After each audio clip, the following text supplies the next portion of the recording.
Imagine two patients walk into the clinic. One is losing weight, feeling anxious, sweating all the time. The other is exhausted, gaining weight, cold and barely functioning.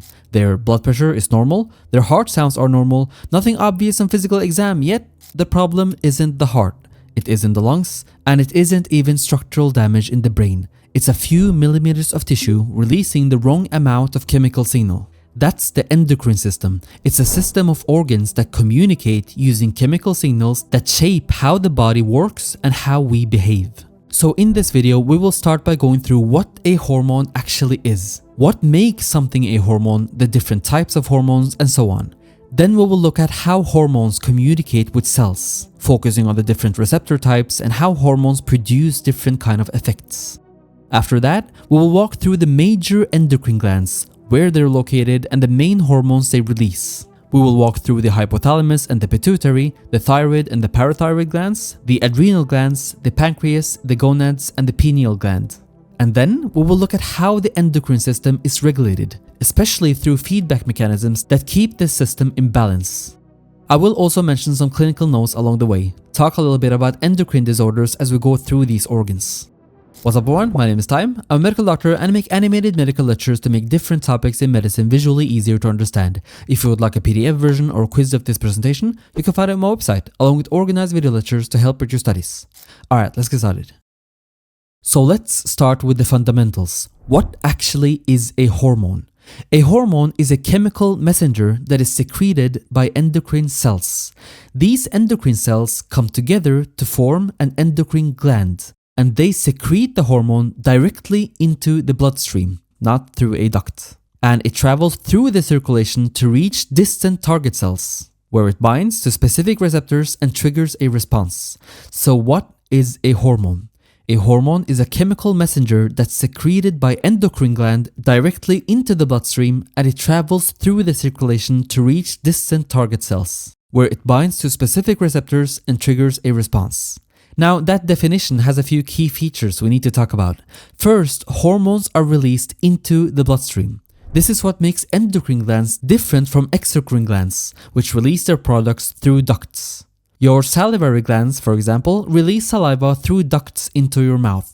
Parts of your pancreas releases digestive enzymes through a duct into your small intestine. That's exocrine secretion. But endocrine glands, like your thyroid, your adrenal glands, your pituitary, they don't have ducts. They release hormones directly into the blood. And those hormones then travel throughout the body. Second, hormones act on distant target cells. This is what distinguishes them from other types of signaling molecules. There are actually three main types of chemical signaling in the body, and it's worth clarifying the difference. Endocrine signaling is what we're talking about here. A hormone is released into the bloodstream and it travels to a distant organ. Insulin, for example, is made in your pancreas, but it acts on muscle cells, fat cells, and liver cells, organs that are far away from where the hormone was produced. Paracrine signaling, on the other hand, is local. A cell releases a signaling molecule that affects nearby cells in the same tissue. Histamine released during inflammation is a good example. It acts on nearby blood vessels to cause vasodilation, but it does not travel through the bloodstream to distant organs. And then there is autocrine signaling, where a cell releases a signal that acts on itself. This is common in immune cells and during growth and development. So, hormones are specifically endocrine signals. They are released into the blood and act at a distance. Third, hormones are specific. Even though they are traveling through the entire bloodstream, touching every organ, they only affect cells that have the right receptors. This is the lock and key concept. A hormone might circulate past your lung, your heart, your kidneys, but if those cells don't have the matching receptor, the hormone won't have any effect. Only cells with the correct receptor will respond. And fourth, hormones are potent. They work at incredibly low concentrations, often in nanomolar or picomolar range. You don't need a lot of hormones to produce a significant physiological effect. This is because of signal amplification, which we will get back to when we talk about how hormones communicate with cells. Now, hormones come in three main chemical classes, and this matters because their chemical structure affects how they're made, how they travel in the blood, and how they interact with target cells. The first class is peptide and protein hormones. So let's break this down. This is an amino acid, the fundamental building block, like a letter in the alphabet. There are about 20 different amino acids that the body uses. Now, when you link amino acids together in a chain, what you get depends on how many you connect. If you link somewhere between 20 to 50 amino acids together, we call that a peptide, a short chain. If you link 50 or more amino acids together in a more complex structure, we call that a protein, a long chain. So we have peptide hormones like oxytocin and ADH, which are just a few amino acids long, and we have protein hormones like insulin, growth hormones, and ACTH, which are much larger.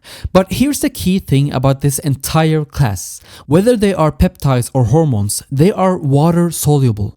That means they dissolve easily in the blood and do not need a carrier protein to travel through the circulation. But because they are water soluble, they can't cross the cell membrane, which are made of lipid. So they have to bind to receptors on the surface of the cell, and that triggers a cascade of events inside the cell. We will see exactly how that works in the next section. The second class is steroid hormones. These are all derived from cholesterol. Examples of these hormones include things like cortisol, aldosterone, testosterone, estrogen, and progesterone. Steroid hormones are lipid soluble, which means they can cross the cell membrane easily, they just diffuse straight through. But because they are not water soluble, they need a carrier protein in the bloodstream to transport them. And once they reach the target cell, they cross the membrane, bind to receptors inside the cell, either in the cytoplasm or in the nucleus, and the hormone receptor complex then goes to the DNA and changes gene transcription. This process takes longer than peptide hormone signaling, but the effects last longer too. The third class is amino acid derivatives. Unlike peptide hormones, which are chains of many amino acids, these are made just from one single amino acid, and depending on which amino acid they are derived from and how they are modified, they can behave very differently. Thyroid hormones, T3 and T4, are derived from tyrosine, but after a modification, they become lipid soluble. So even though they start from an amino acid, they behave more like steroid hormones. So they can enter the cell and act on intracellular receptors inside the nucleus. Epinephrine and norepinephrine are also derived from tyrosine, but they remain water soluble, so they behave like peptide hormones. They can't cross the cell membrane and they bind to receptors on the cell surface instead. Then there is, for example, melatonin, which is derived from tryptophan. It can act on receptors both on the cell surface and inside the cell to regulate the sleep-wake rhythm. So this class is mixed. Some act like steroid and some act like peptide, depending on their structure. So those are the three main classes: peptides and hormones, steroids, and amino acid derivatives. And the key takeaway here is that the chemical structure of a hormone determines where its receptor is located and how quickly it acts. So now that we know what hormones are, let's look at how they actually communicate with cells. And this comes down to one key principle: where the receptor is located determines how the hormone works. There are two main receptor locations: cell surface receptors and intracellular receptors. And which one a hormone uses depends on whether it can cross the cell membrane or not.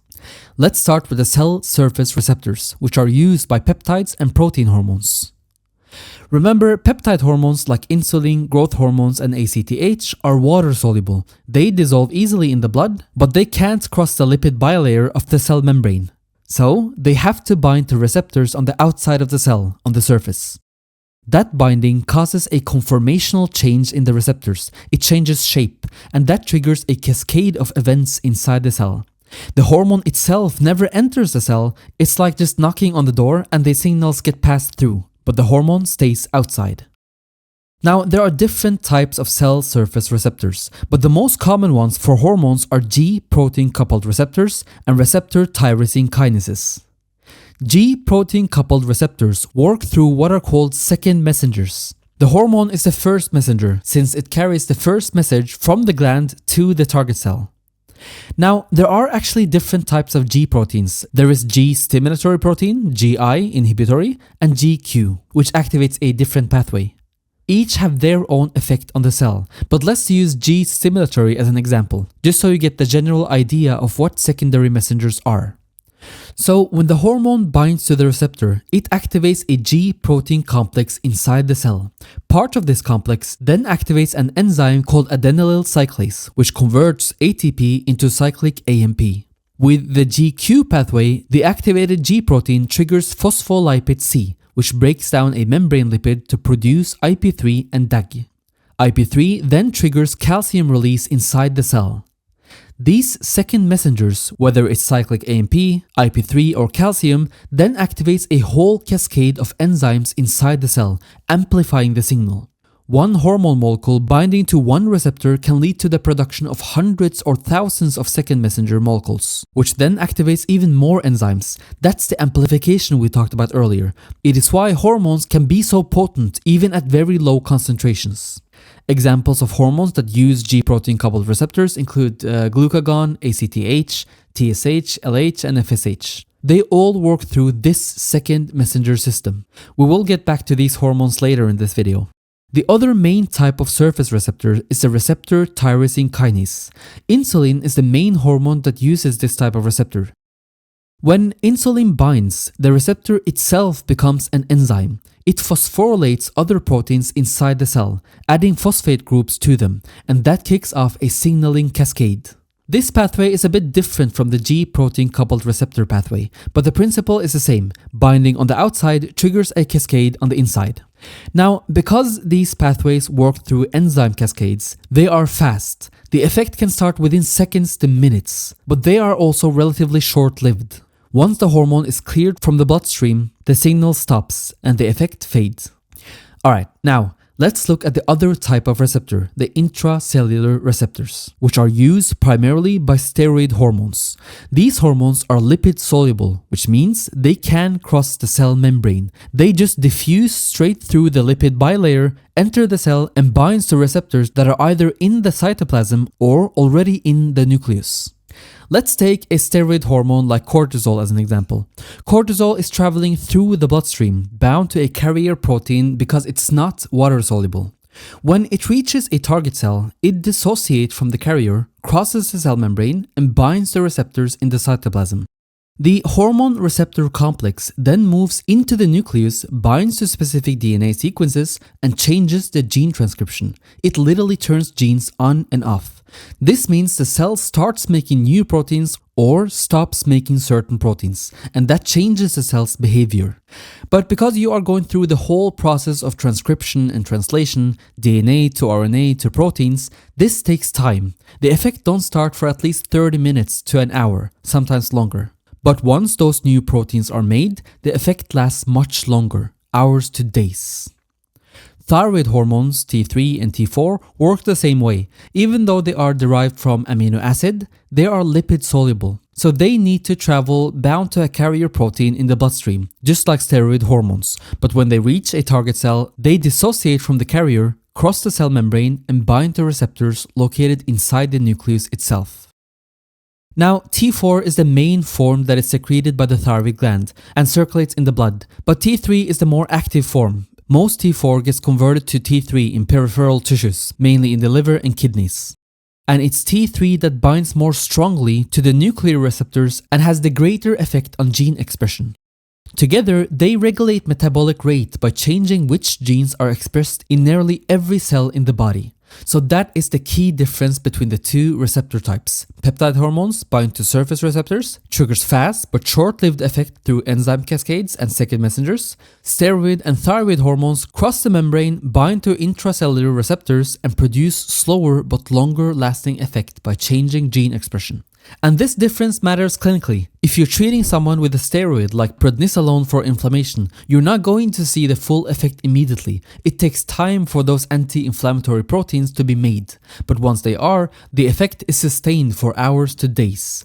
On the other hand, if you give someone insulin, it starts lowering your blood glucose within minutes because it's working through enzyme cascades that are already present in the cell. Alright, so now that we know how hormones communicate with cells, let's walk through the major endocrine glands themselves, where they're located, what they produce, and what those hormones do.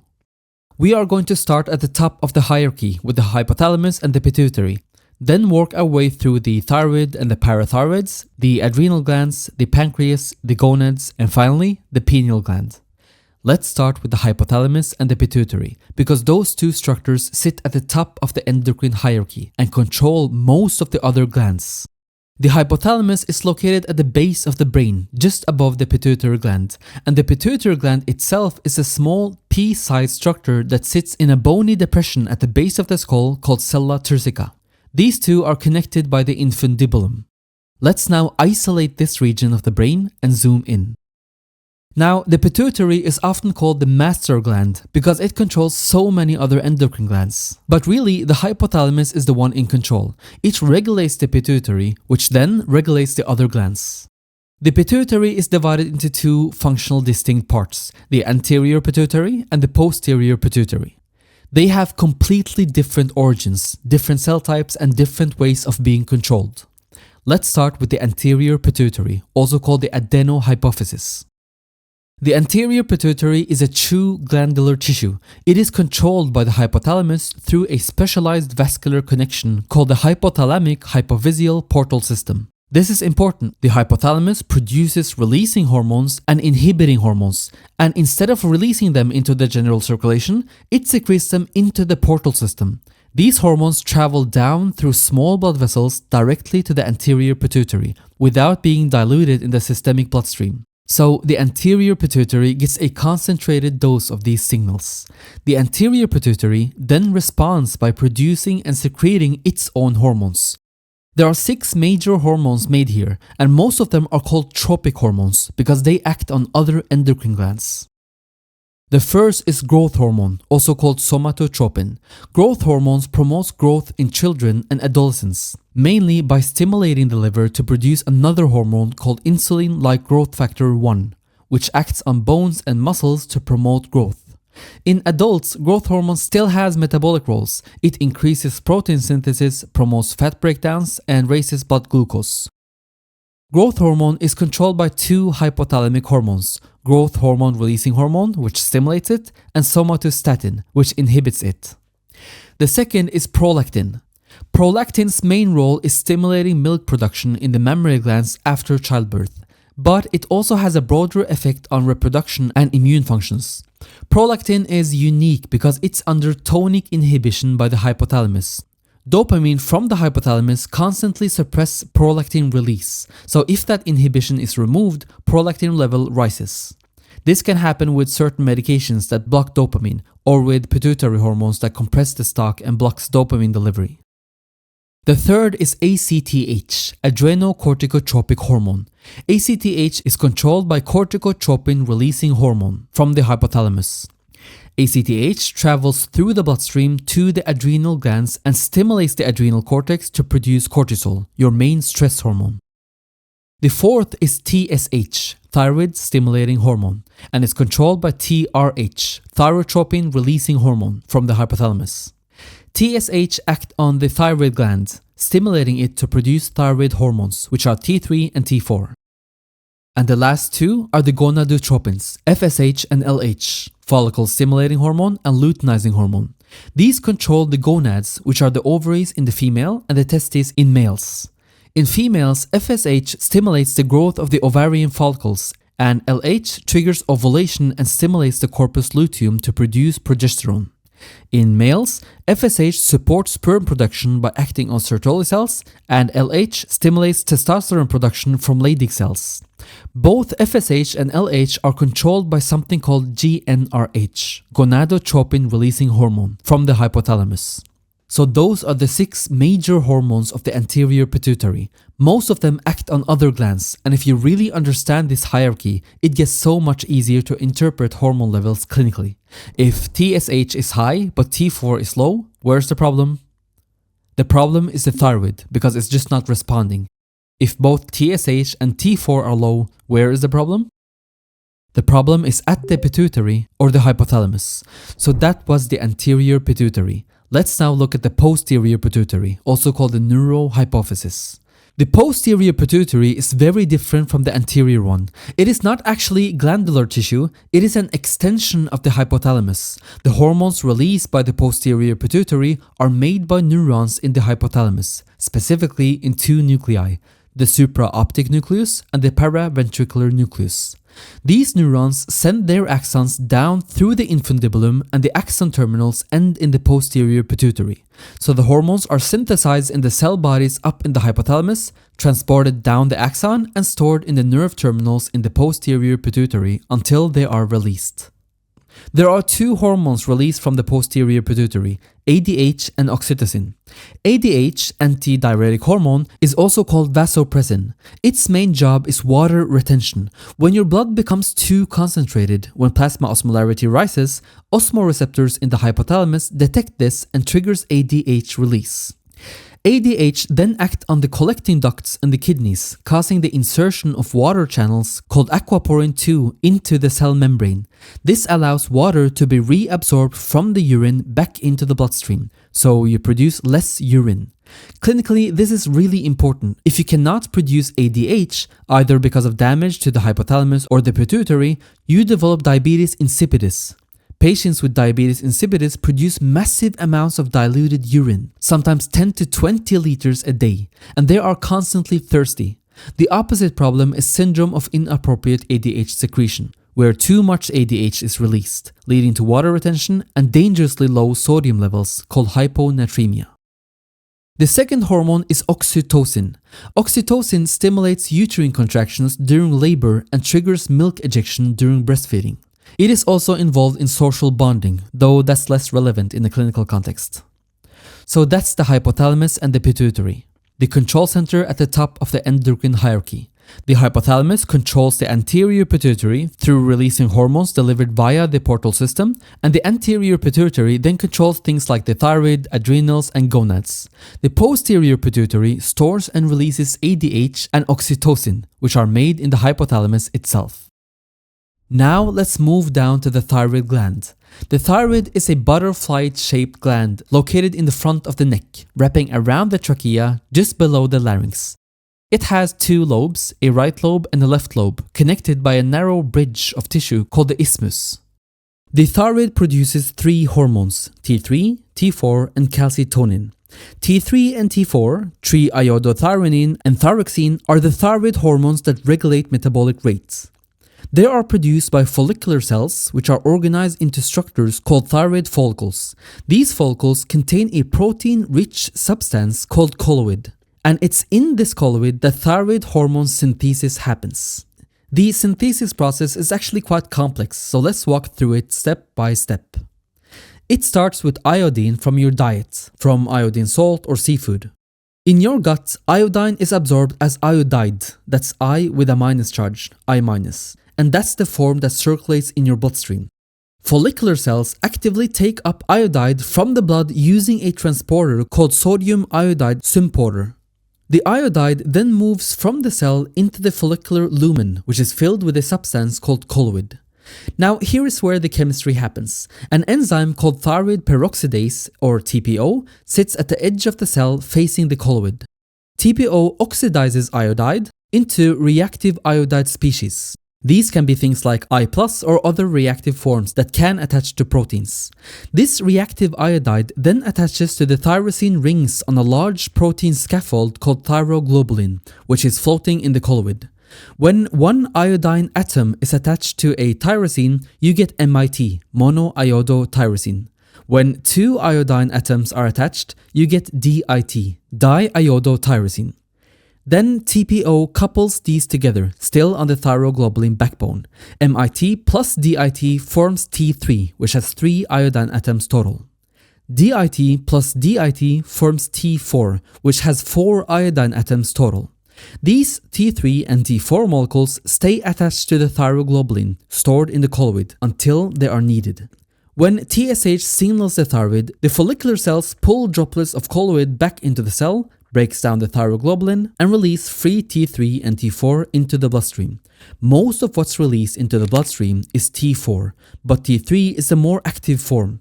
Peripheral tissues, mainly the liver and the kidneys, convert T4 to T3 by removing one iodine atom. So T4 acts like a reservoir, and T3 is the hormone doing most of the work. So what do T3 hormones do? They increase heat production, they speed up the heart, they promote protein synthesis and breakdown. They affect virtually every cell in the body. In children, thyroid hormones are absolutely critical for normal brain development and growth. Without adequate thyroid hormones, children develop cretinism, which is a severe intellectual disability and stunted growth. Thyroid hormones are controlled by TSH from the anterior pituitary, which we talked about earlier. And there is a negative feedback loop. When T3 and T4 levels are adequate, they feed back to the hypothalamus and the pituitary to suppress TRH and TSH. This keeps thyroid hormone levels stable. Clinically, thyroid disorders are extremely common. Hyperthyroidism is when too much thyroid hormone is being produced, and it causes symptoms related to heightened metabolism. Things like weight loss, anxiety, heat intolerance, tachycardia, and sweating. The most common cause is Graves' disease, an autoimmune condition where antibodies act like TSH by binding to TSH receptors, stimulating the thyroid to overproduce hormone. Hypothyroidism, too little thyroid hormones, causes the opposite: weight gain, fatigue, cold intolerance, and slowed metabolism. The most common cause in developed countries is Hashimoto's thyroiditis, another autoimmune condition, but this time the immune system attacks and destroys thyroid tissue, reducing the hormone production. Hypothyroidism can also result from inadequate iodine intake, since the thyroid needs iodine to make thyroid hormones. The third hormone produced by the thyroid is calcitonin, which is made by parafollicular cells, also called C cells. Calcitonin lowers blood calcium by inhibiting osteoclast activity in bone, but in humans, calcitonin plays a relatively minor role in calcium regulation compared to parathyroid hormone, which we'll talk about next.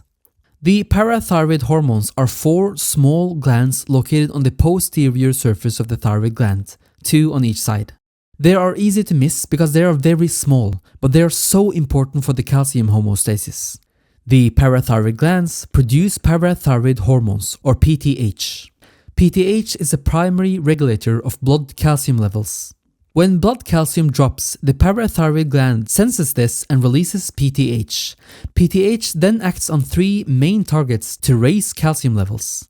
First, PTH acts on bone. It stimulates osteoclasts, cells that break down bone tissue to release calcium from the bone matrix into the bloodstream. Second, PTH acts on the kidneys. It increases calcium reabsorption in the distal tubule, so less calcium is lost in the urine. At the same time, it decreases phosphate reabsorption, so more phosphate is excreted. PTH also activates vitamin D in the kidneys by stimulating the enzyme 1-alpha hydroxylase, which converts inactive vitamin D into its active form, calcitriol. Third, and this is indirect, active vitamin D, or calcitriol, acts on the intestines to increase calcium absorption from the food you eat. So PTH raises calcium through 3 mechanisms: bone reabsorption, kidney reabsorption, and increased intestinal absorption via vitamin D. Once blood calcium levels are back to normal, PTH secretion is suppressed. This is a classic negative feedback loop. Clinically, hyperparathyroidism, which is excess PTH, leads to high calcium in the blood, which causes kidney stones, bone pain, abdominal pain, and psychiatric symptoms.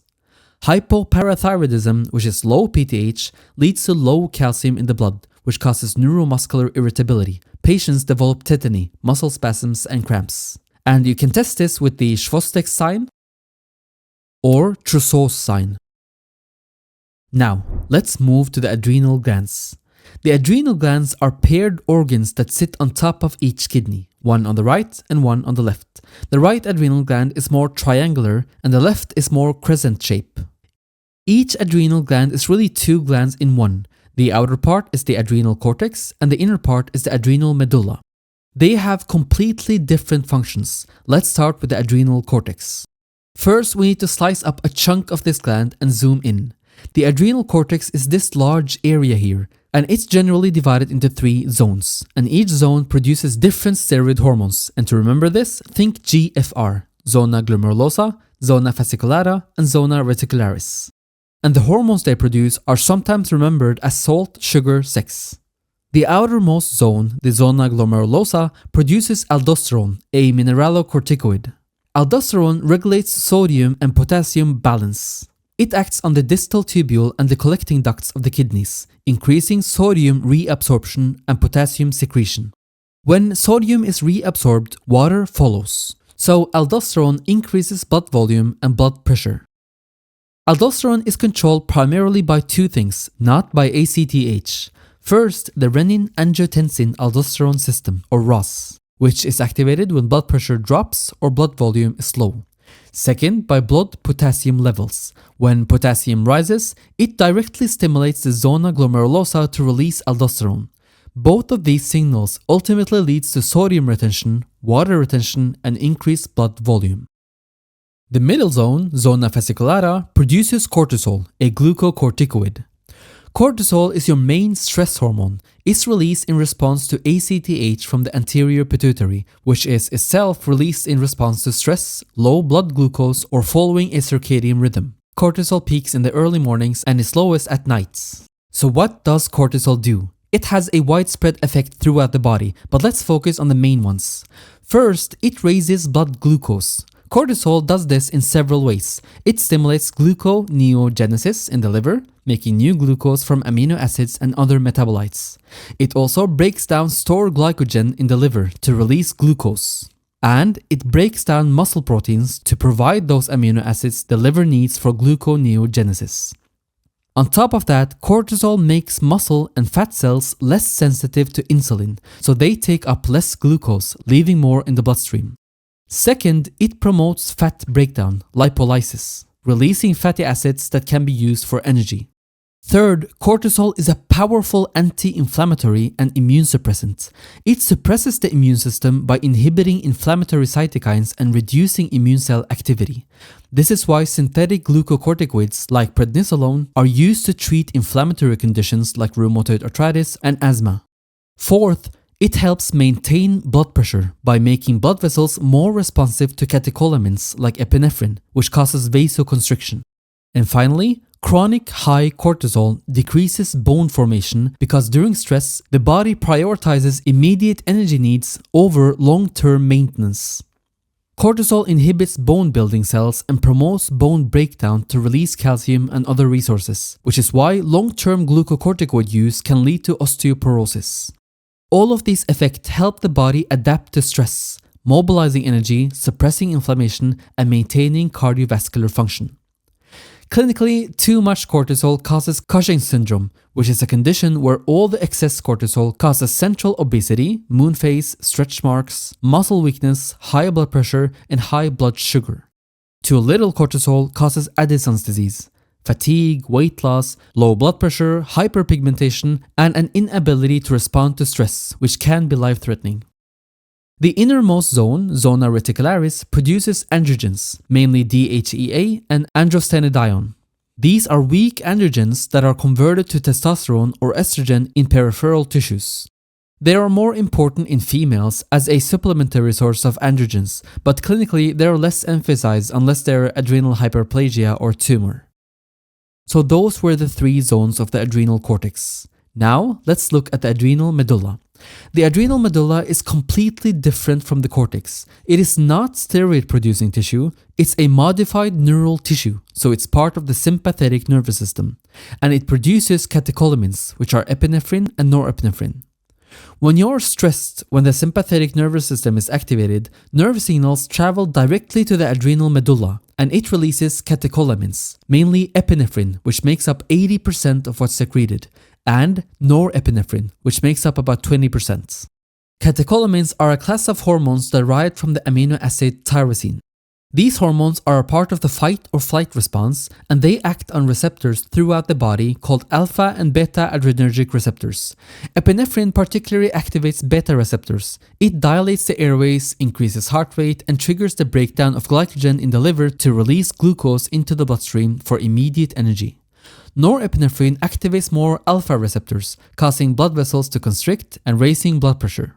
The effects are rapid within seconds because catecholamines are water-soluble hormones and they act on receptors on the cell surface, triggering immediate second messenger cascades. They reinforce and prolong the actions of the sympathetic nervous system. Clinically, if there's a tumor in the adrenal medulla called pheochromocytoma, it secretes excess catecholamines, causes episodes of severe hypertension, palpitations, sweating, and headaches. So that's the adrenal glands, the cortex producing steroid hormones in 3 zones, and the medulla producing catecholamines for the stress response. Next is the pancreas. The pancreas is located in the upper abdomen behind the stomach. Let's isolate it. Now, the pancreas is unique because it has both exocrine and endocrine functions. Let's start with the exocrine. Exocrine means the gland secretes its products through ducts into a body cavity, not into the bloodstream. The pancreas has ducts that carry digestive enzymes from the pancreas into the duodenum, the first part of the small intestine. These enzymes help break down proteins, fats, and carbohydrates from the food you eat. Let's zoom into the pancreatic tissue for a moment. The cells responsible for producing these digestive enzymes are called acinar cells, and they make up a bulk of the pancreas. Now, endocrine function is different. Remember, endocrine means secreting hormones directly into the bloodstream. Scattered throughout the pancreas, among all the acinar cells, there are small clusters of endocrine cells called the islets of Langerhans. These islets make up only about 1 to 2% of the pancreas, but they are critical for regulating blood glucose. Let's now just isolate one of these islets and then cut it in half and then zoom in.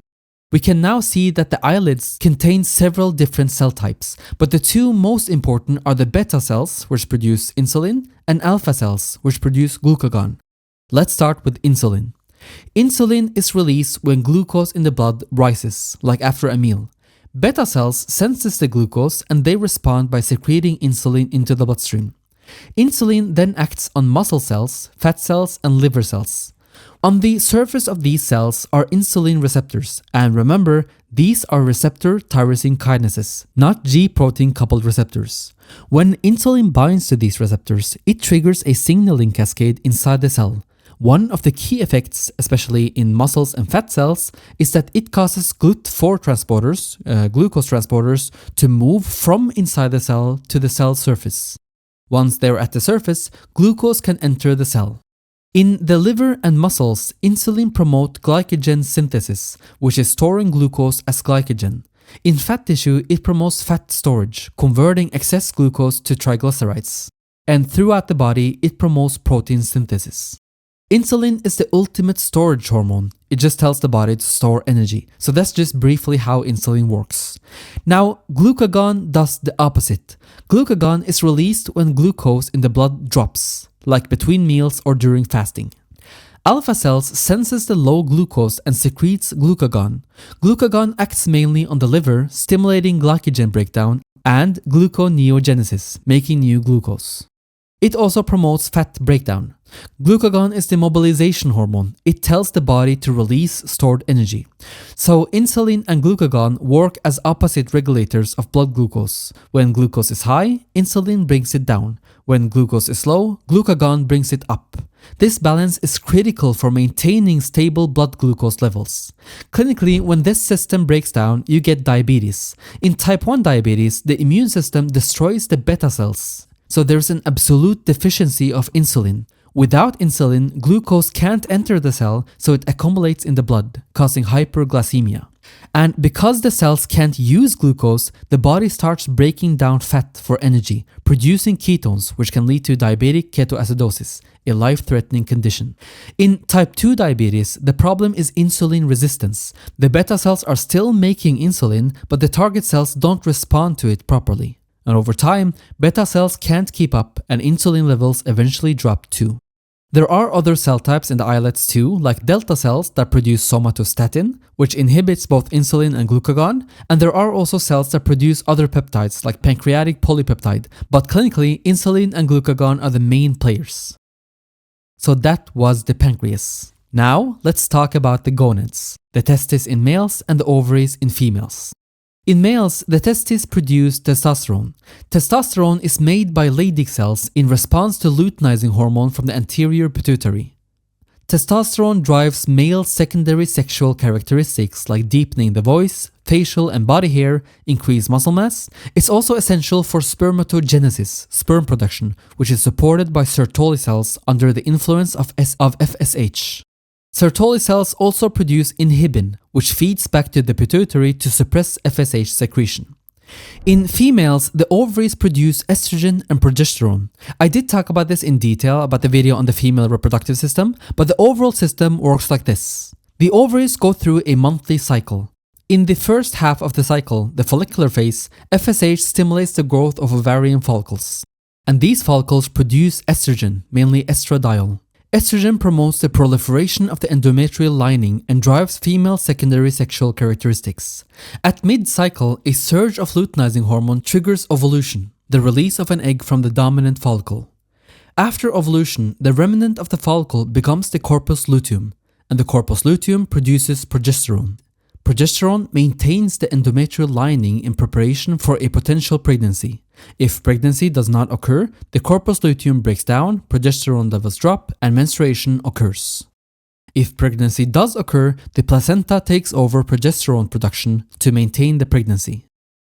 Alright, so far we've talked about the glands that control metabolism, calcium, stress, glucose, and reproduction. But there is one more thing that is regulated by the endometrial system, and that's where the pineal gland comes in. The pineal gland is a small gland located deep in the brain, in the epithalamus. It produces melatonin, which regulates circadian rhythm, your sleep-wake cycle. Melatonin secretion is controlled by light exposure. During the day, light entering the eyes sends signals through a pathway called the retinohypothalamic tract to the suprachiasmatic nucleus in the hypothalamus, which then sends signals that suppresses melatonin production. At night, when it's dark, the suppression is lifted and melatonin levels rise, promoting sleep. Melatonin supplements are sometimes used to help with jet lag or shift work sleep disorders, when the circadian rhythm is out of sync with the environment. Clinically, the pineal gland is less of a focus than the other glands we've discussed, but it's worth knowing about it for its role in circadian biology. Alright, so now that we have walked through all the major glands and their hormones, let's talk about how this entire system stays balanced. Because if you had hormones being released constantly without any control, things would go wrong very quickly. The body needs a way to keep hormone levels stable, and it does this primarily through something called negative feedback. Negative feedback is the most important regulatory mechanism in the endocrine system. When the output of a system reaches a certain level, it feeds back to shut down further production. Let me show you how this works with a specific example. Let's use the thyroid axis because it's one of the clearest examples. It starts with the hypothalamus at the top. The hypothalamus releases TRH, thyrotropin releasing hormones, which travels down through the portal system to the anterior pituitary. The anterior pituitary responds by releasing TSH, thyroid stimulating hormone, into the bloodstream. TSH then travels to the thyroid gland and stimulates it to produce and release the thyroid hormones, mainly T4. Now here is where the feedback comes in. Once T3 and T4 are circulating in the bloodstream at adequate levels, they suppress the release of TRH from the hypothalamus and TSH from the pituitary. So when thyroid hormone levels are high enough, the signal to make more thyroid hormones is shut down. This keeps thyroid hormone levels stable. If thyroid hormone levels drop, say because the thyroid is damaged or not functioning properly, there is less negative feedback on the hypothalamus and pituitary, so TRH and TSH levels rise. The body is trying to stimulate the thyroid to produce more hormone. This is what happens in primary hypothyroidism. The thyroid itself has failed, T4 is low, but TSH is high because the pituitary is trying to compensate. Now, if the problem is at the pituitary, if it isn't making enough TSH, then both TSH and T4 will be low. This is secondary hypothyroidism. The thyroid is fine, but it's not getting the signals it needs from the pituitary. Understanding this feedback loop is crucial for interpreting thyroid function tests. This negative feedback pattern exists for the majority of axes within the endocrine system, and this is the default mechanism that keeps most endocrine axes stable. But there is one important exception, and that is positive feedback. Positive feedback is rare in the endocrine system because it's inherently unstable. It amplifies the signal rather than dampening it, but it's used for brief, decisive events where the body needs a rapid escalating response. The clearest example is oxytocin during childbirth. As labor progresses, uterine contractions push the baby against the cervix, causing it to stretch. Stretch receptors in the cervix send signals to the hypothalamus, which releases more oxytocin. Oxytocin strengthens the contraction, which causes more cervical stretch, which triggers even more oxytocin release. The cycle amplifies until the baby is delivered. Once delivery happens, the stretch stops and the positive feedback loop terminates. So positive feedback is reserved for these brief critical moments, like childbirth and also during ovulation, where the system needs to rapidly amplify a signal and then shuts it down once the event is complete. Another important aspect of endocrine regulation is hormonal rhythms. Many hormones are not constant throughout the day. They follow predictable patterns. Cortisol is a great example. Cortisol follows a strong circadian rhythm. It peaks in the early mornings around the time you wake up, and it gradually declines throughout the day, reaching its lowest point at night. This rhythm is controlled by the suprachiasmatic nucleus in the hypothalamus, which acts as the body's internal clock. Growth hormone is another hormone that follows a rhythm. It is released in pulses, mainly during deep sleep. This is why adequate sleep is so important for growth in children. And then there is pulsatile secretion, which is different from circadian rhythms. Some hormones are released in short bursts throughout the day. GnRH from the hypothalamus is a perfect example. It is released in pulses every 60 to 90 minutes, and this pulsatility is really important for normal LH and FSH secretion. If you give continuous GnRH instead of pulses, the receptors on the pituitary actually desensitize, and LH and FSH secretion shuts down. This is why continuous GnRH analogs are used therapeutically to suppress reproduction. For example, in prostate cancer, the continuous stimulation paradoxically shuts down the system. So those are the main regulatory mechanisms: negative feedback, keeping most hormones stable, positive feedback for brief amplifying events, and rhythms and pulsatile secretion adding another layer of control. When these regulatory mechanisms break down, you get endocrine disorders, and understanding the feedback loops is what allows you to interpret hormone levels logically. So that was all I had for the entire endocrine system. I really hope you found that helpful. I've made free courses on other topics here on YouTube if you want to keep learning. Otherwise, if you want a handmade PDF version of this lecture, take a quiz to test your knowledge, or access an organized list of all my videos, you can find everything on my website. Thanks for watching, see you in the next one.